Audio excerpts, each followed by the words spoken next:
makita mo pataas doon. So, ayan yung una kanina, yung ditong part, dalawa pahaba, ito pahaba din. Pasok tayo sa loob, titingnan natin kung ano meron doon. Ayun, meron siyang hallway sa gitna, tapos dito may kwarto. I don't know, siguro kasi may tiles dito. Ito yung kitchen, kitchen sink siguro ito.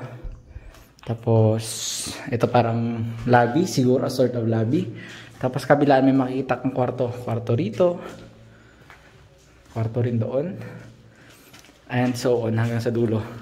So medyo maginaw rito, which is maganda kasi medyo umiinit yung katawan natin kasi nag-hike nga tayo. Marami talagang artist na pumupunta rito. Yung iba maganda yung guhit, yung iba SPG.